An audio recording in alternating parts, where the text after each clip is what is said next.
Hello and welcome to this Euractiv hybrid conference with the support of the TIC Council. Thank you very much for joining us today in person and online all across Europe. I'm Jennifer Baker. I will be your moderator today, guiding you through the discussion which is on the EU's directive on corporate sustainability due diligence, which, as we know, was set forward by the European Commission last year. But with trilogue negotiations set to begin in the coming months, we think now is a great time to take stock, look at where we are, and ask how can we strike the right balance between business, consumers, and investors. We would ask you to put your questions to our panellists using Slido. You can find that online, or those following online can use the box, or indeed you can scan the QR code that you can see there on your screen to join the debate, or go to slido.com and put in due diligence. We'd love to hear your thoughts. So, as I say, we have an excellent lineup for you today. So let me introduce you to our speakers. Next to me, we have Dan Dionisi, who is the head of Unit for Company Law at the European Commission at the Directorate General for Justice and Consumers, or DG Justice, we know and love it. And this unit is the lead on the Commission for this directive. Heidi Hautula is the MEP and substitute in the Uri Committee at the European Parliament to give us the side of the other legislator. Maria Therese Pisani is from the OIC Trade Facilitation Section Chief at UNEC. Vincent van der Loise is the Senior Research and Advocacy Officer at Finance Watch. Finance Watch is an NGO founded on the request of the European Parliament and will give his reaction to what we see is happening. He's been working on this since the financial crisis in 2008. And Pascal Benzencron is in charge of international public relations for the SGS Société Générale de Surveillance, which is a member of the TIC Council, who are supporting us here today. So thank you all very much for joining us. Let me start, Dan, with you. Our overarching question is how to strike the right balance. Give us your perspective, first of all, on this directive, and give us a hint now in the opening remarks about whether you think it is striking the right balance. Thank you, Jennifer, and very happy to be here. Like very much this format. I would start from your title, Striking the Right Balance, for you have businesses, consumers, investors. I think it's very important to strike the right balance, but we have to also take the bigger picture. So we have to also think of workers. We need to also strike the right balance for local communities, for our non-EU partners, also for the environment and for future generations. So we need to think of this balance in the broader context. And from that point of view, I would argue that the proposal that the Commission put forward last year, which is now in full negotiations in trilogues with the co-legislators, the Council and the Parliament, is very balanced from this point of view. It has, let's say, balance and proportionality at its core. And just to give, let's say, one example referring to the scope, it targets directly around 13,000 companies in the EU, plus another 4,000 which are non-EU, but with significant presence on our market, which are well below, let's say, 0.1% of the entire number of companies that we have in Europe. But these companies, because they are the largest ones, together with their value chains, they account for half the economic activity. So it's really a matter of proportionality, targeting where that makes a difference. We have a lower threshold for some high impact sectors. So specific sectors where risks are also higher in terms of negative impacts on human rights and the environment. So while we are having this rather targeted approach, then when it comes to the coverage of value chains, so we apply the duties of due diligence to the entire value chains, both upstream and downstream of these companies across the world. And the type of duties that are imposed on them, they are referring to all the sectors. They are applicable to all the sectors. So we are trying to really capture let's say, a significant critical mass, to reach a critical mass so that we can generate change. So I will stop here and happy to follow the discussion. Thank you very much. Well, Heidi, we know how this works. As Dan has said, the Commission, it holds consultations with all the stakeholders, tries to come up with the best efforts for a balance, and then it goes to the Parliament, and you pick holes in it and find places where it can be improved. Yeah, well, in fact, we have to go all the way back to 2017, when a cross-party group of MEPs started informal discussions on how to come to a mandatory law on due diligence for the European Union. And we were very pleased when Commissioner Reinders announced in this Corona spring in 2020 that yes, the Commission will come up with a proposal. So we felt that our groundwork, which we had done also from the Parliament side, informally with a huge number of different stakeholders, from civil society to labour unions, to progressive companies of all sizes from all sectors, who said now is time to create the level playing field. Because what we had seen that the EU member states were already starting this wave of putting in place national laws. So I'm just saying that there was a number of years when a lot of work was done to inspire the Commission to come up with a legislative proposal, including the own initiative report in 2021 by our colleague Lara Wolters, who's now the rapporteur of the legislation as well. So I think there have been a lot of listening and learning, and also learning how to best strike this balance that you called for in your first questions. And I believe that we are on the way to achieve that. And yes, I'm confident that with these trilogue discussions that I guess a lot of people are now following with keen interest, that we manage to come to a final outcome, hopefully towards the end of the year. Mm-hmm. But I can assure you that it's not due to lack of ambition from the European Parliament that this would not happen. And the pressure is also on the Spanish presidency to get this through.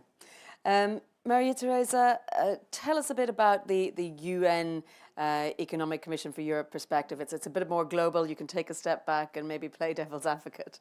Yes, thank you very much. And as mentioned, I would link up to 2 points. So due diligence across whole value chain and the need for a level playing field. Now, in critical sectors for the digital and circular transition, value chains are global, and that's why you need, actors and action at the global level, especially because environmental, social governance impacts and risks and hotspots actually are happening, especially in the upstream part of the value chain. If we talk deforestation, if we talk carbon emissions, CO2 emissions, if we talk use of child and forced labor, if we talk use of hazardous chemicals, mostly this is happening in the upstream part of the value chain and in, let's say, areas geographically located in developing countries and transition economies.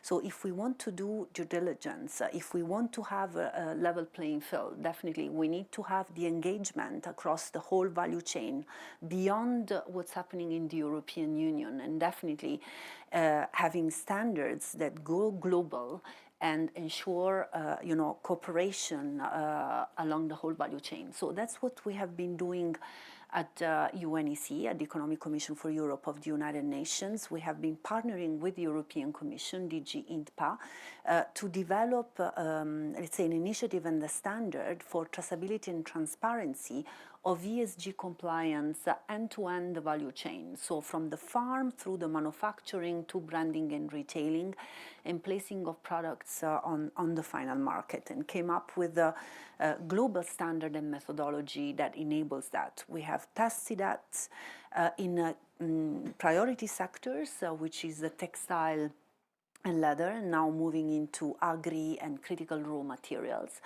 And what we have learned is that this is definitely complex and costly, and especially for SMEs, vulnerable actors, small actors. It takes collaboration along the value chain. If you have international and global standards, those enable that collaborative, let's say, approach along the value chain, that trusted exchange of data and information that are key to, let's say, enable also formulation of claims that can be on final products placed on market, that can be trusted by consumers, but also investors and regulators. So I will stop it here, and more points to share in the discussion. Absolutely, and we're going to pick up on some of the points you've raised there in our discussion. Vincent, as I said, Finance Watch was set up in response to the financial crisis. Why does it care about sustainability and human rights? Thank you, Jennifer, and thanks. It's a pleasure to be here. When I saw the question, do we set the right balance? I would say that it will depend whether we're talking of the proposal from the Commission, the text, the position from the Council, or the position from the Parliament. Because you probably know that financial services, we have big question on whether or not they're going to be fully in scope or not, notably on the requirements for due diligence. But maybe starting with the text from the Commission, Finance Watch was, of course, very much supporting ambitious text for the good reason that we do believe that CSDDD is one of the most important pieces of regulations in the context of the sustainable finance agenda, in the sense that it is going beyond transparency. It is setting specific targets that companies in scope will need to reach in terms of transition plans, and also in terms of managing the adverse impact that they have on the environment and human rights. We had basically three big priorities when we saw the text from the Commission. The first one was to ensure that when talking of transition plans, we do talk of the same transition plans as the one that we have into CSRD, the one that we hope we will have into the prudential requirements, so CRR, CRD, and Solvency II.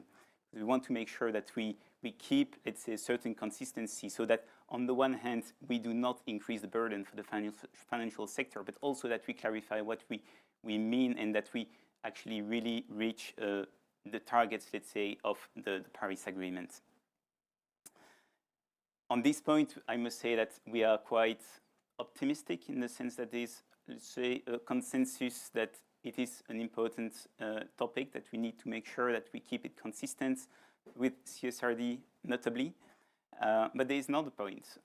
The second point that I wanted to mention is about the incentives that we have to ensure that the companies, and notably the financial services, will actually implement the requirements of CSDDD. Into that, we have different points. We can have incentives really with requirements that will apply to the companies, typically on remuneration. This is a point that we really want to be seen, meaning linking the variable remuneration of the directors with the achievement of the transition plans, to make sure that those transition plans are also based on credible targets. And so we want to make sure that we do have an actual commitment, and that we push the companies to meet the commitments. We have also other points, notably on civil liability, where we know that it can be a bit more difficult. We know that co-legislators are a bit more divided also.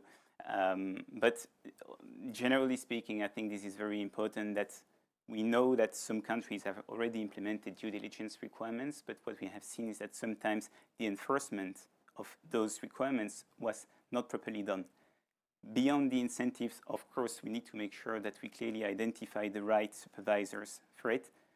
Talking of the financial services, we want to make sure that we clarify the responsibility from the EBA, from the ECB, linked to the prudential requirements, but also the rules of other the role of other supervisors for the supervision of the requirements. And I will be brief for the last point. There is a big question mark at the moment, which we understand has not been discussed yet at the level of the trilogues. It is the inclusion of financial services into the due diligence requirements.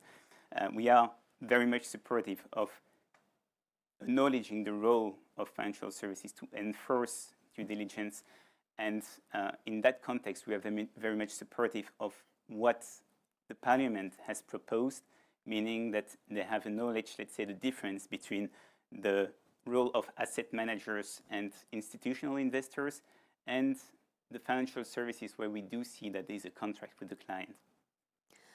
Thank you. Pascal, the TIC Council is representing independent testing and inspection and certification companies worldwide, and you personally have been involved in this area for more than 25 years. Give us your perspective, your overall assessment of the proposal from the Commission and the direction of travel at the moment. Thank you, Jennifer. We're happy to be here. Yes, the TIC Council represents 100 companies, and we are present in 160 countries with maybe close to 1 million technicians and experts in all these countries. So, and we are also a recognized independent third party for the verification of compliance with standards. So I would say that the key words here is global. We are really global, and I think we can help to the implementation of this directive in the field, and we can provide the support to the supply chain, to provide the training, which is a big part of what we do, not only the verification, but also help to build expertise within the supply chains. Well, thank you. I'm going to move Dan back to you to ask about data. I think Vincent mentioned it, but how can the sorts of clear standards we're talking about help collect this relevant data that we need to see from companies, and how is that going to fit into the directive? Yeah, I think maybe some of the other panelists are better placed, but to answer this question. So I might complement, but yeah. Okay, Marie-Thérèse. Okay, thank you very much, Jennifer. Maybe I'll start because actually that's what exactly we have been working on at UNEC, an information exchange standard that supports verification of compliance with environmental, social governance criteria and requirements end-to-end along the value chain. Why international standards are important? It's because the actors along the value chain need to speak the same language and need to have a common understanding of what sustainability ESG requirements are.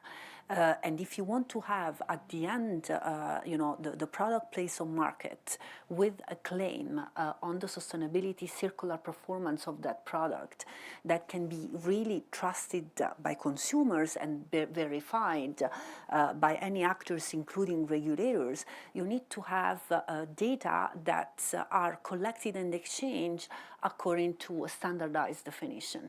So the business and data model that supports that information exchange, the verification of claims on products, need to be based on international standards. And actually that also fosters collaboration and trust along value chain actors, because one of the challenges we have been really experiencing with implementation of pilots and use cases for specific products is the issue of data privacy, data security, is the issue of trust among value chain actors. I mean, it's not easy, that actors are happy to share data because it's a competitive asset for them. So when you have international standards and this common understanding, that encourages trust. Including on how these data are exchanged and are protected, including on how on the interoperability of information exchange systems, because data are definitely there, they are available, but they are in silos. That's what we see. So you need to have the different information exchange systems where this data sits to talk to each other, to be interoperable between each other. And that's why international and global information exchange standards are so vital to enable and to support the due diligence end-to-end along value chains that are global, complex and fragmented. Pascal, perhaps you could build on that, because obviously this is what's setting us in the direction of this directive in the first place. This is the whole underpinning. Yes, obviously this is key for us to have key standards, because this is going to facilitate our work and facilitate the communication, and we are going to speak a common language with all the supply chain. We've been involved, we are involved as a TIC Council with the development of these standards. And for example, we have worked with EFRAG in the working group that work on the ESRS that were published in July. So this is I can only go into the same direction than you. And what I would like to emphasize here is the importance of have a very precise and clear standard, and that's what we are trying to help the regulator to define this as clear as possible, because once we are in the field, we have to work very fast and to ensure that the quality of data are up to the expectations. Heidi. But I think the other side of the coin is that each company has its own unique operating environment. And what has been said to me sounds very much like reporting standards, but the due diligence is something beyond. So each company, according to UN Guiding Principles on Business and Human Rights, has to identify the most salient risks from its value chain.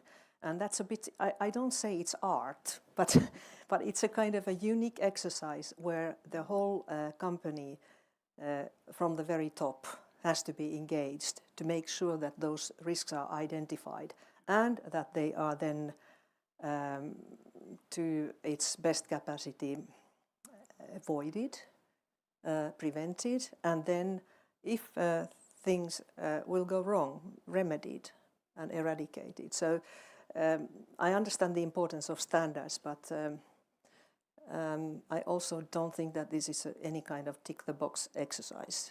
But maybe the Commission could clarify a little bit. Yes. Of course, standards, and we've been working on standards. Standards are important for companies to know what kind of information they need to provide, and to ensure indeed comparability, interoperability. But of course, every business has its own characteristics, and there is, let's say, in the way this legislation is designed, there is absolutely sufficient space for the businesses to evaluate their own risk, to take a risk-based approach, to put their resources where it makes most sense for them.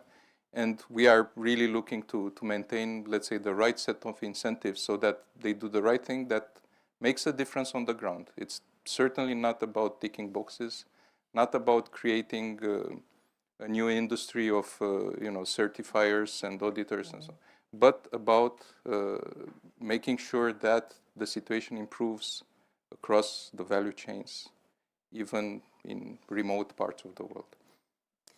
Vincent, well, I think there's a general consensus here on the aspirations. Outline for me if you see any particular challenges or hurdles ahead with regard to taking the next steps into implementation. I know we don't have a final text yet, but try and predict what's going to happen. I will say maybe I'm going to start with changing with the question on transition plans. Because we have that Article 15 that requires companies to have such transition plans. And I will talk of standards, but not the standards that we have in CS3D, but the standards as we have in CSRD. I do believe that right now the companies will be requested to report information that will be critical, but also extremely useful for financial institutions, notably, to develop their own transition plans. And so, talking specifically for transition plans, I think that this should be, I will say, yes, this is going to be a challenge. This is going to be a challenge, but there will be the tools. We're talking of CSRD. CSRD, we know that companies in the scope will have to report on the greenhouse gas emissions, whether we're talking of scope 1, scope 2, and scope 3. I will not get too much in the technicalities. So they will have some information. Of course, it will not be sufficient because if we take the financial institutions, they may invest directly into companies, but they also have different types of exposures. Typically in real estate, they may have lending portfolios as well. So this will not be sufficient. And I think that the Commission has actually done the right job in the sense that they have also worked into helping the institutions to know how to go further on the development of the transition plans. We have seen notably back in June of this year that in the sustainable finance package, the Commission has actually released some expectations or recommendations on different legislative tools that could be used to actually implement that specific Article 15 on CS3D. Well, Dan, let me come back to you, and you can weigh in on transition plans if you want. But I'm interested to know, obviously the Commission holds consultations, you get early warnings about where you think companies or businesses are going to struggle. And what are you asking them to change? What needs to be borne in mind for you when you're setting this out? And for now, as Vincent says, as companies look at the proposal and think, what are we going to have to do? Mm-hmm. Well, it's important to be very clear about what is expected from them. And that's why currently in the trilogues,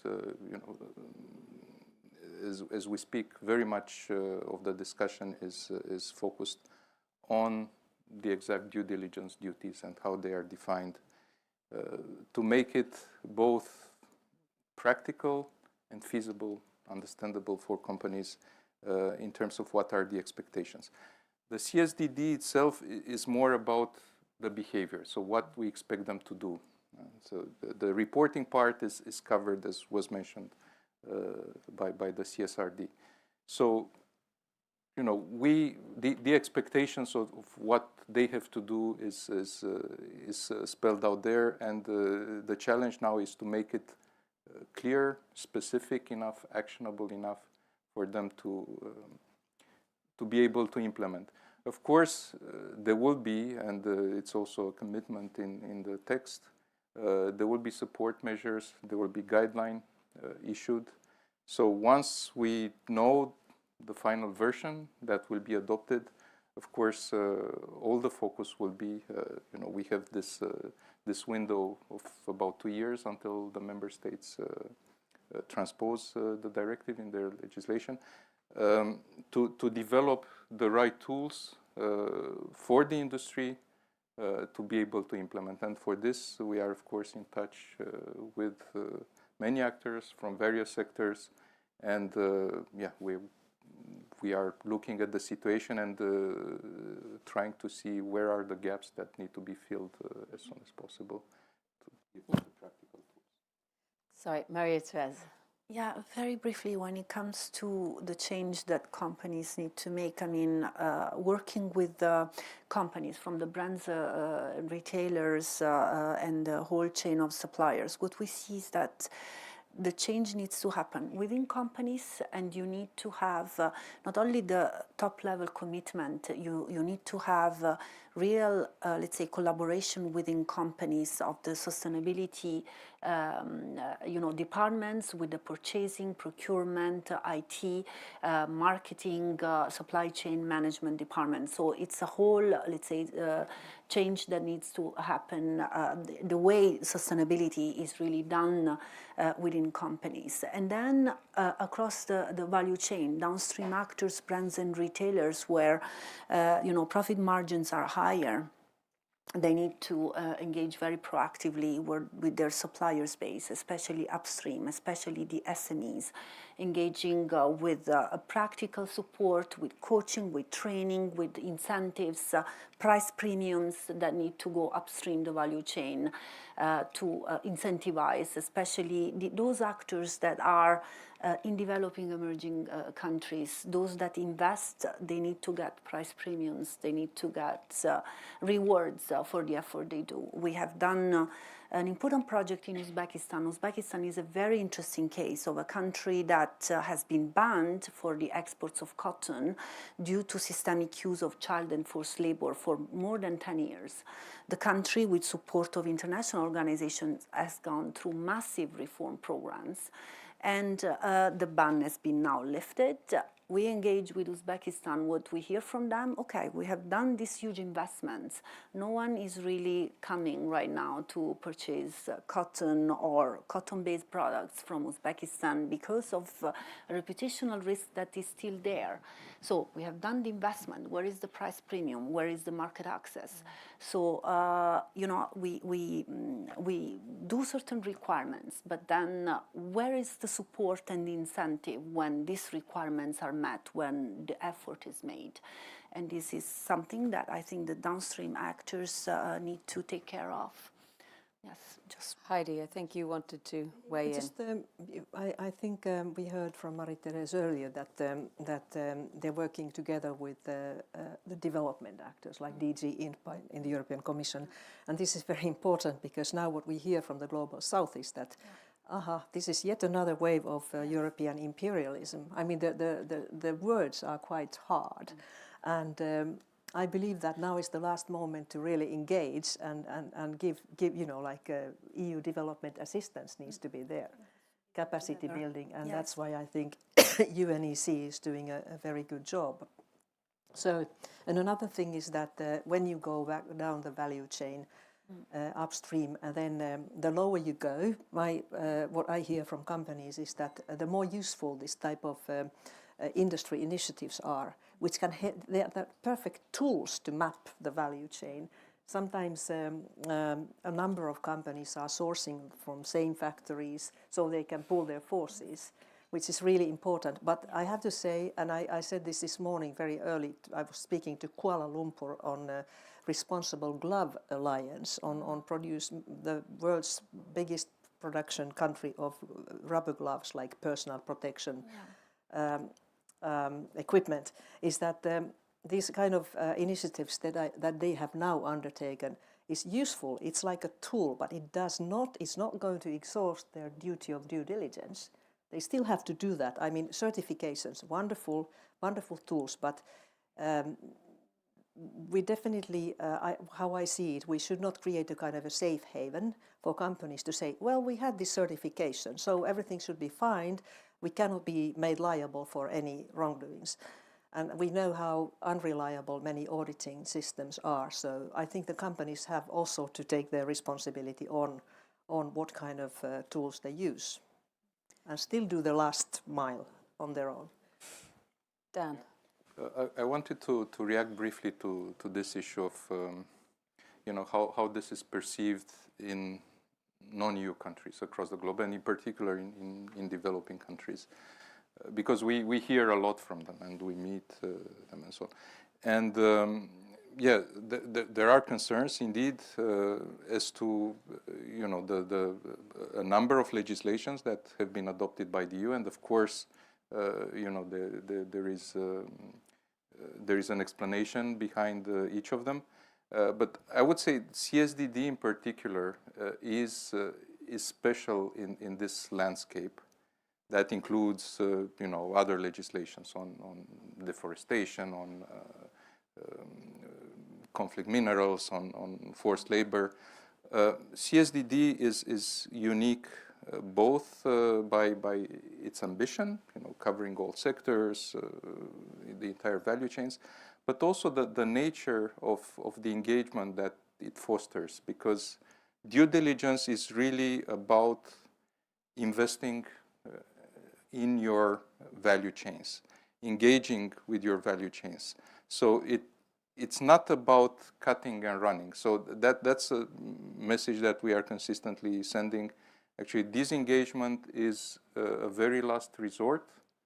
And now the discussions in the trilogues are very much in that spirit, and only under certain conditions, but only if all the due diligence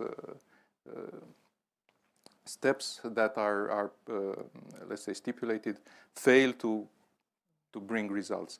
So for third countries, in particular when it comes to CSDD, they should not fear disengagement. Of course, the case of Uzbekistan is related to a ban, and this is related to changing, reaccessing a market, so it's a bit different. But CSDD would apply to existing value chains, and we don't really see this as at all as an incentive for companies to disengage. Pascal, yes. Yes, maybe a few comments here. What we hear from our customers is that they really ask a lot of questions. What do we need to do? Where do we need to go? So they need a lot of guidance. So I think from what I hear is that you are really clear in terms of what the directive wants to achieve, but this has to be clearly communicated, and the clearer will be the communication, the easier will be the implementation. And for those SMEs that will be exposed to additional cost or investments, they have to really understand clearly what they have to achieve. Well, I think actually that's a good point to bring in a question from our audience, from Andrew Cave. He's saying that the Intercommittee just published a study on the expected impacts, identifying considerable challenges for SMEs. And Andrew is asking whether the trialogue will further simplify reporting requirements and protect against big businesses shifting compliance burdens onto SMEs. Perhaps, Marie-Thérèse, just your thoughts on that, even if we don't have a definitive answer. Well, yes, I can confirm that this is going to be a challenge, that it's an important one, especially, I mean, for sectors where you have a large presence of SMEs. I mean, even within the EU, this is exactly what we hear from them. The risk that this is a burden that is going to be shifted from the large corporations on them.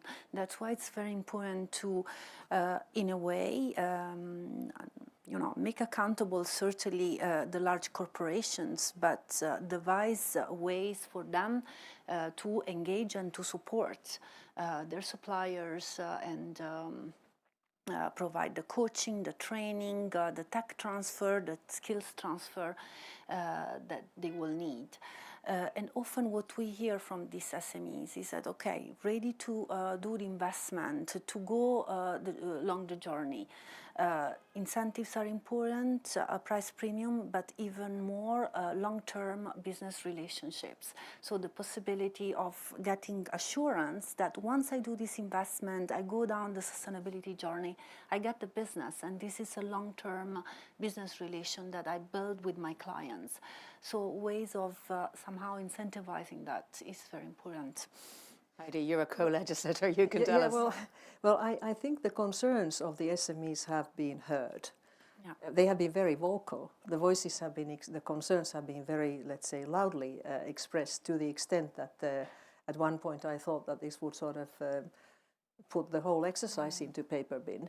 But this has not happened, and I of course we don't know yet, but I think at maximum the extent to which SMEs will be included in the scope will be very limited. But I have to say that the longer we work on this, the more we hear from SMEs who say that, look, we will be nevertheless touched by this legislation. So why don't we have us in the scope? So this is also a certain voice from SMEs. For instance, you have a lot of smallish textile, like garment brands, to which sustainability and responsible business conduct are the essence of their brand. And they say, what happens to us?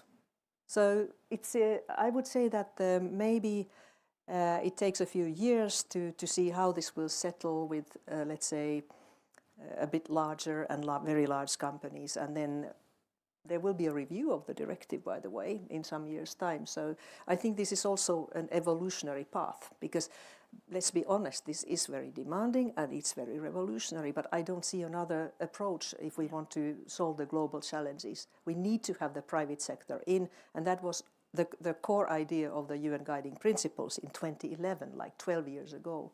So there's no way of saying that the companies should be somehow exempt from finding solutions to poverty, human rights violations, climate change.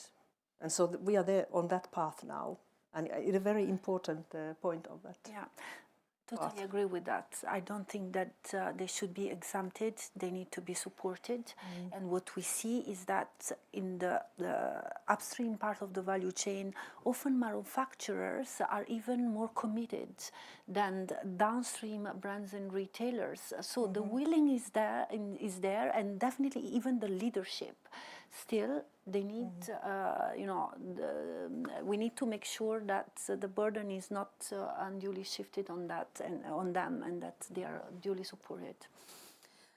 An interesting question online from Veronica Rubio is asking, how does the Commission expect that all the investment needed to implement this directive will refund on prosperity and eradication of human rights, I think possibly eradication of human rights abuses? Is there a cost effectiveness study there that could be consulted if there is investment that needs to go into complying with this directive, I think is the question. Jan? I'm not sure if I understood correctly the question, which would be what is the investment required to eliminate human rights abuses? Look, for us, I mean, of course, there is an impact assessment underlying this initiative. But the idea of CSDD is really to make sure that our economic model is not at odds with our societal model and with our values. So human rights are an absolute value for the European Union. We cannot, let's say, allow that some business interests take precedence over human rights considerations. So where will the money come from? Actually, this is at the very core of the discussion now, for instance, on whether the financial sector will be covered and in what way. It's from the point of view of the Commission, and was expressed a number of times by our Commissioner, Mr. Didier Reynders, including the finance sector in the scope of the CSDD is important not only for their own impact, which is considerable, in particular in their downstream value chains, but also for ensuring that resources are directed towards the other sectors that will have to undertake this transition and to improve their business models, to make them more sustainable. There is an obligation also instituted in the legislation for these large companies whom we are targeting and on which we are placing the obligations to invest in their value chains. And I want to be clear here. Yes, we've discussed about SMEs being indirectly impacted, but the legislation places the obligation, the legal obligations, the liability on these large companies that are within the scope. So, we tell them what they need to do, and we expect them to invest in their value chains, and then actually this will be an incentive also for them to stay in the longer term, because if you have built a robust value chain that that is delivering, is shielding you from potential risks, liability, and so on, adverse impacts, then you have an incentive to stay engaged with your partners in that value chain. Vincent, you've got the financial services viewpoint for us. Yeah, exactly. I'm quite happy that Dan mentioned it, because he mentioned the question of impact, the question of supporting the companies to, let's say, manage those principal adverse impact. And I think even beyond that, for the financial sector, is the question of resilience. Do we ensure, or do we want to ensure as well, that the companies into which we are investing are resilient enough? And it is also passing through due diligence to make sure that they are not exposed to high adverse impact. Because here in this case, we are not just talking, when talking of adverse impact, of the adverse impact like we have in other financial regulation, like SFDR. We often say the financial sector is already subject to SFDR, is already managing and performing due diligence on the adverse impact. But the point is that the due diligence is different and the adverse impacts are different. Into SFDR, we're rather talking of good practices. We're talking of greenhouse gas emissions. We're talking of gender equality. Here we are really talking of international conventions. We're talking of human rights. And I think that's something that is very important to acknowledge, because we are really going into the core question. that we want to invest into companies that are also subject to higher financial risk because they are exposed to adverse impact. And just one last point as well to react to what Dan said. In the question of helping the companies to transition, I think there's also a very important point on financial services is that into the text that was proposed, at least by the Parliament, we presume that financial services will be linked to adverse impact but will not be causing or contributing to adverse impact. And in that sense, there will not be a requirement to end the contract or to end the investment. So it's more a question of how do we accompany as well the companies to manage and bring those adverse impact to an end.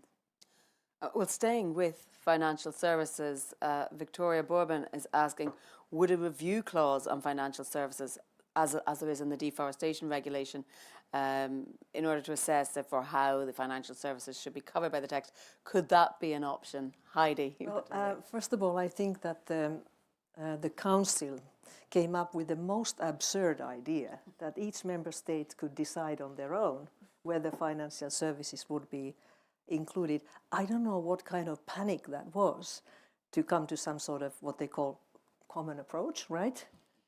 General approach. And we know that France hates the idea of including the finance sector. The Parliament has been much more, let's say, focused on sectors that Vincent has mentioned. I mean, let me just pick up a memory from 2018 when Timmermans and then Commissioner Katainen, they came up with the first action plan on sustainable finance. And there I was very pleased to see that already then the connection to due diligence was made, that there could be no sustainable finance unless there was due diligence obligations for companies in which the investments flow. So now to exclude the financial sector altogether would be, I think, really totally against the idea of the sustainable finance. So I hope that some smart compromise will be found, but still we hear that France is very much against, which is I think it's a shame. Vincent, did you want to add a comment on that point? No, I totally agree as well with what has just been said. Well, you pointed out, therefore, that the difference between member states is one of the key factors that we're seeing coming up as a stumbling block potentially in trilogue. So, I mean, one of my basic questions is how do we assure harmonious processes enforcement between the member states? It's a perennial question in the EU. And what is interesting is that an online question has come in from Silvana Arbia asking Dan, is a directive the most appropriate legal tool for achieving the right balance among so many different and often conflictual interests of so many different stakeholders, different countries? I presume Silvana's getting at the possibility that perhaps a regulation is more useful. What was the thinking there? Yeah. Here, the answer is quite straightforward. It's linked to the legal base that we're using and the area that we're targeting. So it's about company law, and this is where at the EU level we regulate through directives. There was also another discussion at some point whether, because with directives you can have a minimum harmonization or we can have maximum harmonization. Shouldn't it be maximum harmonization? And here as well, the reasoning is that maximum harmonization would basically mean capping what can be done, saying this is what you should do and not more than that. I mean, member states cannot impose more requirements. And that's very, I would say, unnatural for this area that we're trying to advance, sustainability and human rights and protecting the environment. So it would basically mean, forbidding member states to go beyond, maybe to expand the scope to the. So again, but then the question remains: how do we ensure that there is a level playing field? Because this is a key question. And here I can report that both co-legislators are quite focused on that, which is very good, and we're trying to find the best possible solutions for this. And there are different ways in which you can do that. So in terms of consistent implementation and enforcement, for instance. Yeah? So we are looking, for instance, to make sure that the provisions are clear enough so that they don't lead to divergent interpretations, divergent transpositions in member states. We are committed to work with the member states to ensure that there is as much of a harmonized approach to implementation as possible. When it comes to enforcement, there are already in the negotiations discussions on how to make this as coherent across the EU as possible. There is also, part of the legislation is that we will establish a European network of supervisory authorities. So these authorities that will be in charge with the enforcement, so that they exchange information and good practices to make sure that we're proceeding at the same pace. And actually, we are also looking. We think the incentives will be in such a way also for member states that will lead to a rather harmonious approach. So we are putting the level playing field in the sense that we are creating this level playing field in the sense that we're creating a floor where, and we don't see a lot of incentive actually for member states to go much beyond that. And this will be, let's say, an advancement together. Of course, there is also a review down the line, so we can also, and there is a discussion here, whether the review clause can also be used to looking, let's say, in the future at possibly still raising the floor, putting even more harmonization there. But to make a long story short, these are the instruments that we have at our disposal, but we're trying to make the best possible use of them to achieve as much harmonization as possible. And actually, we very much think that in practical terms, there will be a significant degree of, let's say, consistent approach throughout the EU. I mean, our view may be cold comfort to companies who've already put in transition plans. Pascal, am I right in thinking that the more divergent the interpretation, the more complicated inspection and certification is? And how optimistic are you that the interpretation in the different member states will be coherent enough? Well, of course, I can't.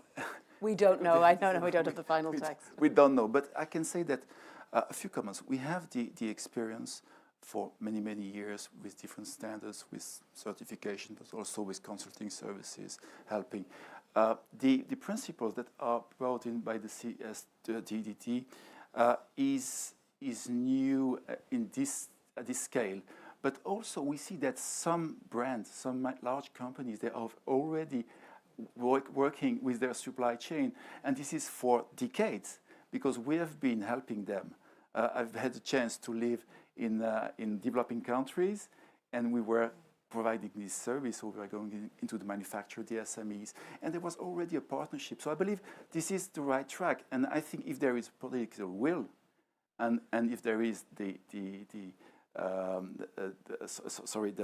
incentive for the industry in the market to access the market, then they will work. It will drive it, and I think we are just here to respond to this political will and to this momentum.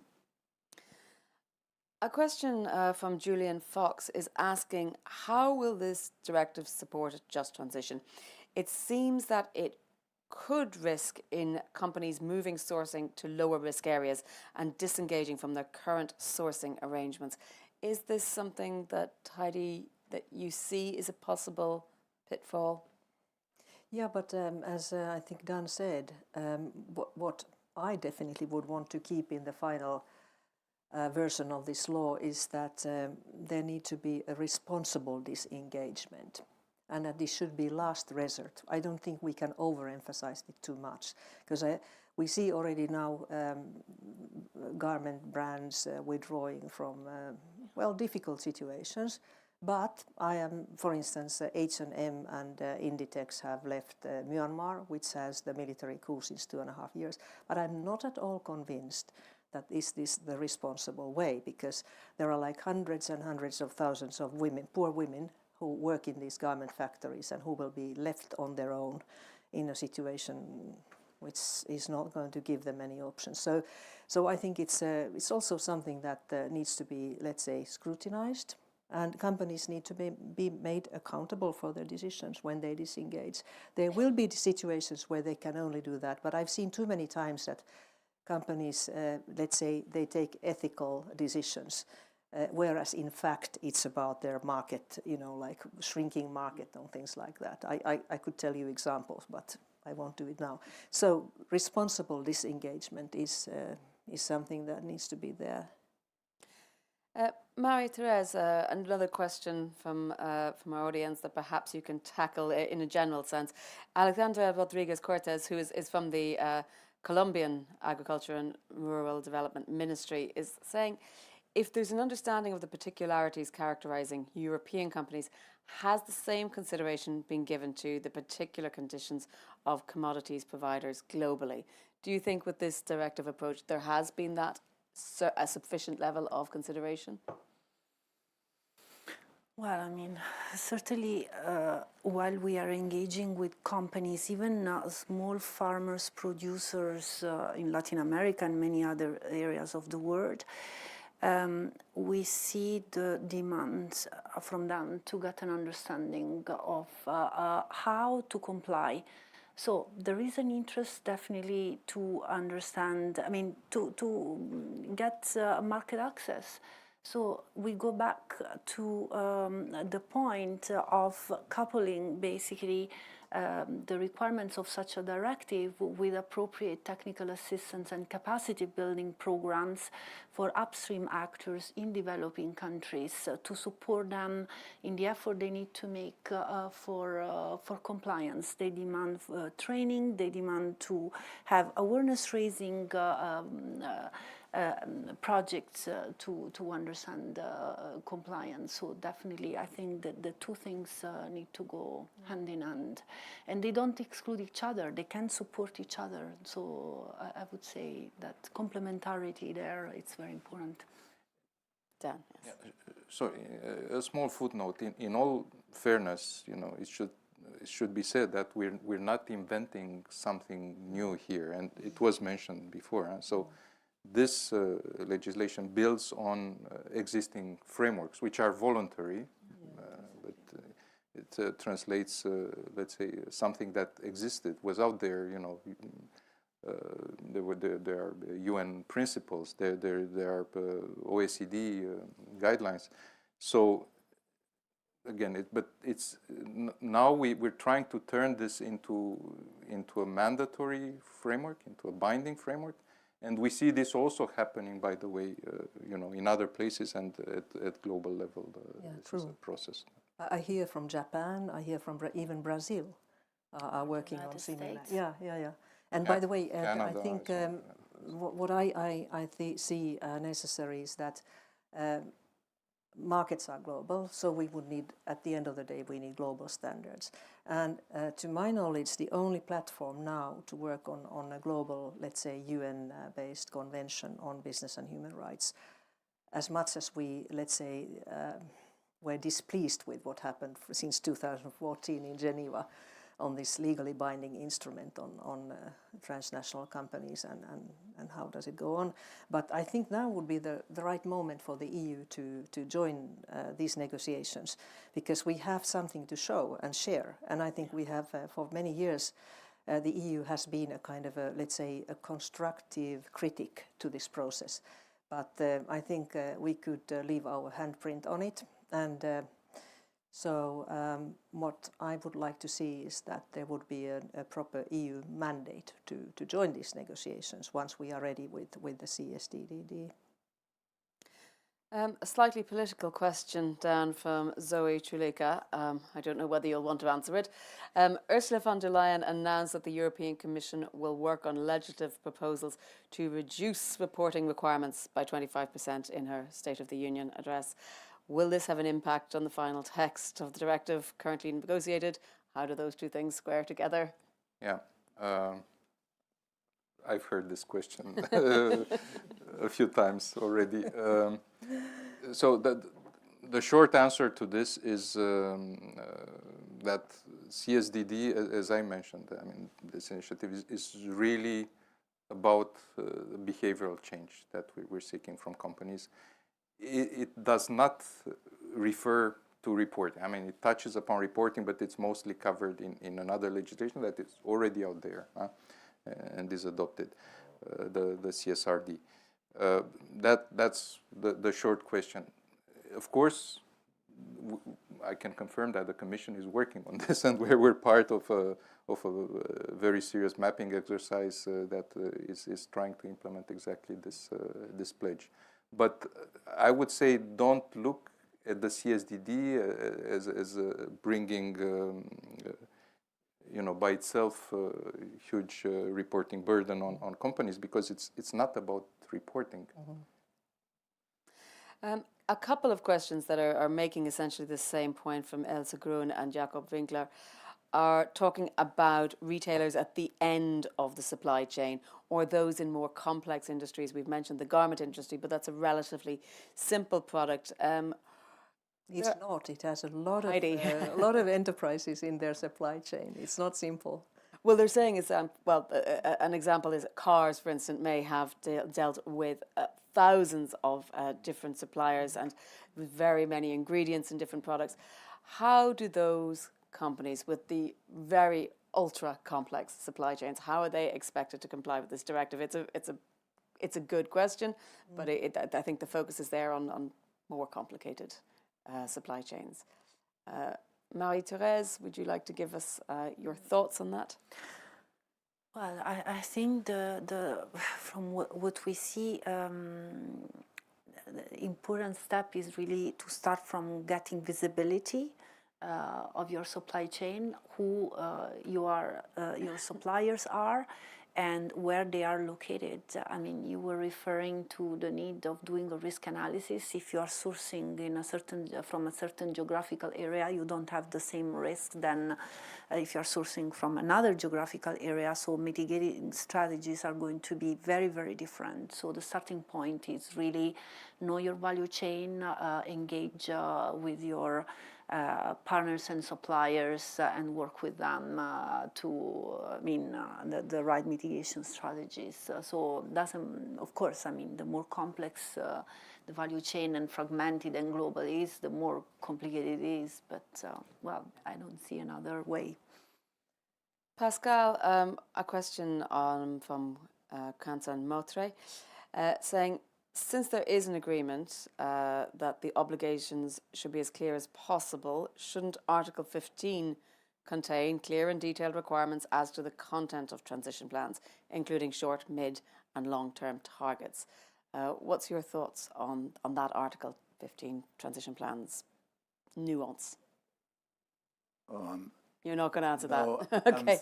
I'm sorry, I won't be... Vincent, I think you have thoughts on this, however.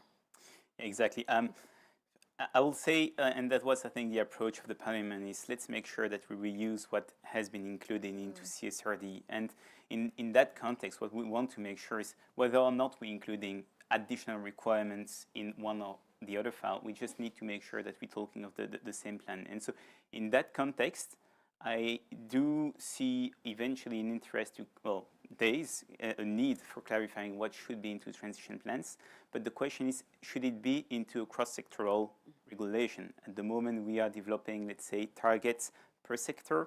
Financial services are, of course, also wondering how they're going to develop the transition plans, how they're going to make sure that it is consistent between the different financial institutions. Should it be there?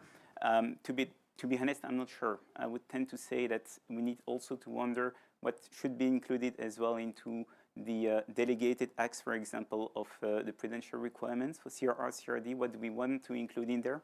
I know that the prudential requirements is mostly, or is focusing on financial risk aspects, not on impact. But I think there's probably other legislations, and this is not only in even one of those three texts. I think for financial services, it will pass through a revision of the shareholder right directive, for example, to see how the companies, the investors can engage with the investee companies and use the shareholder rights to ensure that the companies into which they're investing are, on the one hand, setting clear targets that are aligned with the Paris Agreement, and also that they are meeting those targets. Well, we've got into the weeds now. That's really getting into the technical questions. And I should say that I've left the most overwhelming question until last. It's about 10, 12 people all asking the same thing, which is about the timeline, Heidi. Everyone is saying, has the Spanish presidency deprioritized this? Is it going to happen before the end of the year? Honestly, this is all online. This is the one thing people want to know.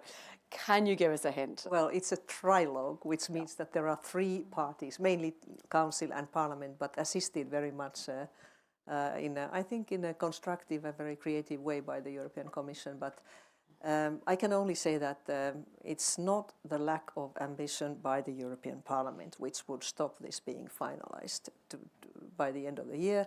And I think we very much respect Commissioner Reinders, who has also appealed to all of us that we only have a few months to go this legislature, and I think it will be a really pity to waste this front-runner opportunity that the EU now has, and which is already having spillover effects in the world. So we'll do our utmost.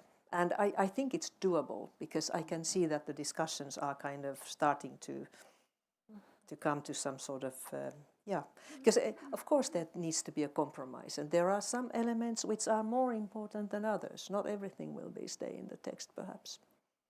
Dan, do you have a thought as the facilitator of the trialogue, as the representative? Of course, I'm very happy to hear Mrs. Hautala, but just to confirm that. Too optimistic? No. Just to confirm that, there's certainly not deprioritization. No. There is a huge effort going in. I mean, I have colleagues who are in technical meetings, day after day after day. So it's the pace is really intensive. It's just that it's an ambitious, complex legislation, but we're getting there. So for the Commission, it's Commissioner Reinders has said it very clearly. It's one of the main priorities, and we're looking forward. We keep our eyes on the ball, and we're looking forward to the prize within this mandate, certainly. Well, I think then to wrap up, I'll ask each of you for your aspirations for the directive and any hurdles you think that we should keep our eyes on in the coming months. Pascal, let me start with you. Where do you see the huge benefits, the overall hopes, a kind of takeaway point that you'd like to leave our audience with? Sorry. I think there is a need to be as clear as possible in terms of guidance. That's really the message I receive from the customers. So this is the main concern, and we are trying to be as ready as we can to make this a successful process. I will say that there is a learning curve in every of this process. We want to be part of it. We want to contribute to learn. This is the principle that we have with many standards or many what we call quality management system, is that we try to bring a minimum compliance level, and we try to always continuous improvement. And maybe this is something that could be considered for smooth and successful implementation. Vincent, your message towards the trialogue as we wrap up our discussion. I think I will maybe focus on two specific points. The first one is keep financial institution in the scope, keep it the way it has been proposed by the Parliament. I think this is, on the one hand, it is actionable, it is a good compromise. It is taking into account as well the specificities of the asset management and the I would say, institutional investors' activities, we do not have the same liability behind. And maybe on the second point as well, it's on remuneration. We haven't talked so much of it. I think this is important that we keep that specific Article 15.3 that basically says that we need to align or to link the variable remuneration of directors with the achievement or with the transition plans. I think this is important. It is important that we keep the companies and the management really committed. This is not such a heavy requirement. I'm typically thinking of the financial institutions. If we look into what they're already applying in terms of KPI scorecards, they're used to already have very strict requirements in terms of variable remuneration, and the impact is very low in the sense that we're not setting minimum thresholds, saying minimum percentage of the remuneration that has to be attributed to transition plans. We're not neither saying if you are meeting 95% of your target, you get zero. This is not what it is saying at the moment. So I think it leaves a lot of flexibility and it has to stay into the text. Maria Teresa, a final word from your side? Just to conclude, I mean, the world is watching at the EU because this is a very ambitious, I would say, effort to contribute really to the achievement of the Sustainable Development Goals and the climate agenda. So bravo to the European Union. It's very important at the same time, since this aims at fighting, addressing risks and impacts that are happening often outside and mostly outside the EU. I would say it's very important that this agenda is brought at the global level. The UN is there to support it. It's important that the EU plays an important role in these kind of platforms, and that proper engagement is with other important partners, producing countries, raw material producers along whole value chains. And another final word, sustainability agenda, we believe, should go hand in hand with the digital agenda. This is an important conclusion of the Commission session this year of ECE in April. Innovation, advanced technologies, digitalization, they promise to cut on costs and complexity of compliance. So very important also to have these two agendas going hand in hand. Well, I see effort also there at the EU level that needs to go also at global level. Heidi, a busy few months ahead for you. Yeah, that's right. I think it was Pascal who said that there is a trend, and this exercise follows a trend that is a serious one, and it's something that the smart companies will need to pick up, and the best of them have already done it, as it was said, some years back, maybe at least 10 years back. But I think now it's time to look at the business models, to look at how high on the let's say the corporate ladder this whole question of responsible business conduct is, because I think we are far beyond the time when you had an environmental manager sitting somewhere on the completely out of touch with the board. And this is not anymore what is enough. So each company should look into their structures. I hope there will be some remuneration to do, because actually very few companies do have remuneration, including responsible business conduct. If it is something to that direction, it's like customer satisfaction, but that's so old-fashioned alone. I mean, it's important, but it's not enough.